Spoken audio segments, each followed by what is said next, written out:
स्वागत है दोस्तों आपका वापस मेरे यूट्यूब चैनल पे। पहली वाली पार्ट में हमने तीन चरण तक हमने राजस्थान के एकीकरण को पढ़ लिया था। इस चरण में हम चौथा, पांचवा और छठा और लास्ट सात, ये 4 चरण रह गए, इनको हम इसमें कंप्लीट करेंगे। तो स्टार्ट करते हैं चौथे चरण से। इसका नाम था बृहद राजस्थान। इसके उद्घाटन 30 मार्च 1949 को हुआ था। मई 1848 में सिरोही राज्य का प्रशासन जो था वो मुंबई सरकार के पास था और जैसलमेर राज्य का प्रशासन भारत सरकार के हाथ में था। राम मनोहर लोहिया के नेतृत्व में राजस्थान आंदोलन समिति का गठन कर, ये फैक्ट पूछा जा चुका है, ये याद रखना। राजस्थान आंदोलन समिति का नेतृत्व करता कौन? राम मनोहर लोहिया। जयपुर, जोधपुर, बीकानेर, जैसलमेर को संयुक्त राजस्थान, जो कि तीसरा चरण था हमारा, उसमें शामिल करने की मांग की गई थी। सरदार पटेल ने जनवरी 1949 में यह घोषणा कर दी थी कि संयुक्त राजस्थान में उदयपुर रियासत का विलय होगा। जयपुर महाराजा मान सिंह को आजीवन राज प्रमुख, मेवाड़ महाराणा भूपाल सिंह को महाराज प्रमुख, जोधपुर के हनुमंत सिंह और कोटा के भीम सिंह को वरिष्ठ उपराज प्रमुख, बूंदी और डूंगरपुर के महाराव को कनिष्ठ उपराज प्रमुख। ये फैक्ट ज़रा याद रखना, ये इंपॉर्टेंट फैक्ट है।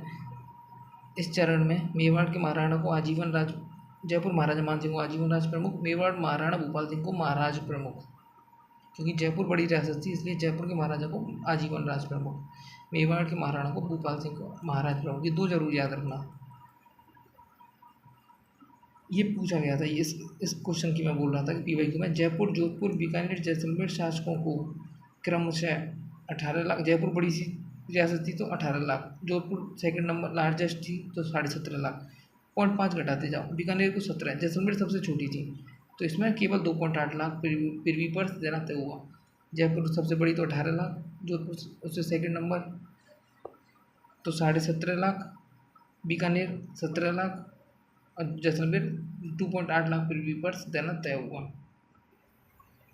सत्यनारायण राव समिति की सिफारिश पर, ये समिति याद रखना, सत्यनारायण राव समिति की सिफारिश पर जयपुर राजधानी, हाईकोर्ट जोधपुर में, शिक्षा विभाग बीकानेर में और खनिज विभाग उदयपुर में। शिक्षा विभाग का वैसे भी निदेशालय जो बीकानेर में है, खनिज ज़्यादातर उदयपुर में पाए जाते हैं, जयपुर राजधानी है ही, हाईकोर्ट जोधपुर में है, कृषि विभाग उदयपुर। कृषि विभाग, ये दोस्तों फैक्ट गलत लिखे हैं, भरतपुर रखना है इस चीज़ को, भरतपुर रखने की सिफारिश की गई। ये फैक्ट मेरे से गलत लिख गया है, ये भरतपुर है। इसका उद्घाटन सरदार पटेल द्वारा किया गया था 30 मार्च 1949 और 30 मार्च को भी राजस्थान दिवस मनाया जाता है। इसके मुख्यमंत्री थे हीरालाल शास्त्री। मंत्रिमंडल में ये याद रखना थोड़ा, नाम कौन कहाँ से था, ये मैच के लिए आ सकता है, मैचअप के लिए। सिद्धराज जयपुर, प्रेम नारायण माथुर और भूरेलाल उदयपुर, फूलचंद बाफना, नरसिंह कछवाहा, हनुमंत सिंह जोधपुर। ऐसे याद रख सकते हैं कि हनुमान जी की कृपा से नर फूल के समान बन गया, हनुमान जी की कृपा से नर फूल के समान बन गया, ये जोधपुर से। कोटा से वेदपाल त्यागी। अब कोटा में जो IIT और नीट की तैयारी करने जाते हैं बच्चे, उनको बहुत कुछ त्यागना पड़ता है, तो ऐसे याद रख सकते हैं, कोटा में वेदपाल त्यागी। रघुवर गोयल बीकानेर, ये रघुवर गोयल वही है जिन्होंने बीकानेर राज्य प्रजा परिषद की स्थापना की थी 1942 में, इनका नाम ऐसे कनेक्ट करके याद रखना, रघुवर गोयल बीकानेर। पंचम चरण 15 मई 1949, इसका नाम था संयुक्त बृहद राजस्थान। इसमें जो चतुर्थ चरण था बृहद राजस्थान का, प्रथम चरण मत्स्य संघ में विलय हुआ था, बृहद राजस्थान का मत्स्य संघ में विलय। भरतपुर व धौलपुर की जनता की राय जानने हेतु शंकर राव देव की अध्यक्षता में कमेटी गठित, ये याद रखना, शंकर राव देव। और पहली वाली इससे ऊपर थी सत्यनारायण राव समिति, और ये थी शंकर राव देव की अध्यक्षता में कमेटी गठित। किसके लिए? भरतपुर और धौलपुर की जनता की राय जानने के लिए कि उनको विलय करना है, करवाना है या नहीं। 10 मई को दिल्ली में शासकों ने स्वीकृति दी भरतपुर और धौलपुर की जनता की राय जानने के बाद। 15 मई को मत्स्य संघ का प्रशासन बृहद राजस्थान में स्थानांतरित किया गया। ये फैक्ट है, ये याद रखना नेक्स्ट एग्जाम के स्टेटमेंट के लिए। 10 मई को दिल्ली में शासकों ने स्वीकृति और 15 मई को प्रशासन बृहद राजस्थान को स्थानांतरित किया। मत्स्य संघ का मुख्यमंत्री शोभाराम को हीरालाल शास्त्री मंत्रिमंडल में शामिल किया गया। एक लौटे थे मत्स्य संघ से जो शोभाराम को हीरालाल शास्त्री ने मंत्रिमंडल में शामिल किया था। ये फैक्ट पूछा जा चुका है, याद रखना। छठवां चरण है इसमें सुरोही का राजस्थान में विलय हुआ था 26 जनवरी 1950। रियासती विभाग ने 1 फरवरी 1948 को सुरोही को राजपूताना एजेंसी से हटाकर गुजरात एजेंसी के अंतर्गत किया। ये डेट याद रखना, 1 फरवरी 1948 को सुरोही को कौन सी एजेंसी राजपूताना से हटाकर गुजरात के अंतर्गत कर दिया। 8 नवंबर 1948 को सुरोही का प्रशासन बम्बई सरकार को सौंपा। पहले ये राजस्थान से हटा के गुजरात को दे दी गई, फिर गुजरात से सीधे बम्बई को दे दी 8 नवंबर 1948 को।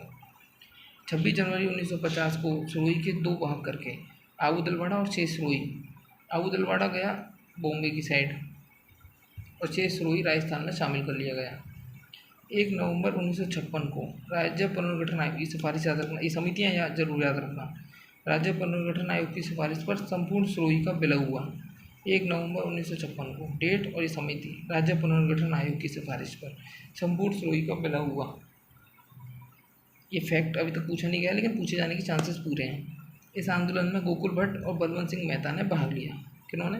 गोकुल भट्ट और बलवंत सिंह मेहता ने।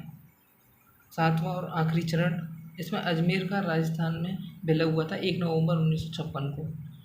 1952 के आम चुनावों में अजमेर में हरिभाऊ उपाध्याय के नेतृत्व में मंत्रिमंडल बना था। ये फैक्ट याद रखना, 1952 के आम चुनावों में हरिभाऊ उपाध्याय के नेतृत्व में मंत्रिमंडल बना था अजमेर में। सेम आयोग राज्य पुनर्गठन आयोग की सिफारिश पर आबू और दिलवाड़ा तथा अजमेर मेरवाड़ा का राजस्थान में विलय हो गया था। कौन कौन सा? आबू दिलवाड़ा जो कि 6ठे चरण में मुंबई को दे दिया गया था, उसका राजस्थान में विलय कर दिया गया था।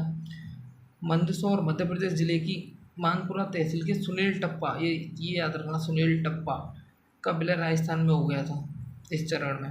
कोटा जिले का सिरोंज, कोटा का सिरोंज, ये इसका विलय कर दिया एमपी में। एमपी के सुनील टप्पा का तो राजस्थान में विलय हुआ था और कोटा के सिरोंज का एमपी में विलय किया गया था, एक्सचेंज। ये इंपॉर्टेंट फैक्ट्स हैं कुछ। स्वतंत्रता के समय राजस्थान 20 श्रेणी का राज्य था। ये पीवाई में पूछा गया था कि कौन सी श्रेणी का राज्य था। 7वें संशोधन द्वारा नवंबर 1956 से ए और बी श्रेणी का जो डिफरेंस था रियासतों और राज्यों में, इनको समाप्त कर दिया। साथ ही राज प्रमुख का जो पद था वो भी समाप्त कर दिया गया तथा उसके स्थान पर राज्यपाल पद का शुभारंभ किया और राजस्थान के प्रथम राज्यपाल बने गुरुमुख निहाल सिंह, जो कि 1 नवंबर 1956 से 1962 तक पद पर रहे। ध्यान रखना, इनकी नियुक्ति हुई थी 31 अक्टूबर को, पद पर आसीन हुए 1 नवंबर से। पार्ट ए के प्रमुख गवर्नर कहलाते थे और पार्ट बी पर केंद्र द्वारा विशेष नियंत्रण रखा जाता था। राजस्थान 20 श्रेणी का राज्य था तो इस पर केंद्र द्वारा विशेष नियंत्रण रखा जाता था और पार्ट ए के गवर्नर प्रमुख गवर्नर कहलाते थे। तो ठीक है दोस्तों, ये इस तरह से आज हमने एक अपना टॉपिक राजस्थान का एकीकरण ये 2 पार्ट में कंप्लीट कर दिया। वीडियो 2 पार्ट में इसलिए बनाई जिससे आपको बर्डन भी फील ना हो और इजीली आपको याद रह जाएं। तो नेक्स्ट पार्ट हम बनाएंगे राजस्थान के प्रजामंडल आंदोलन पे।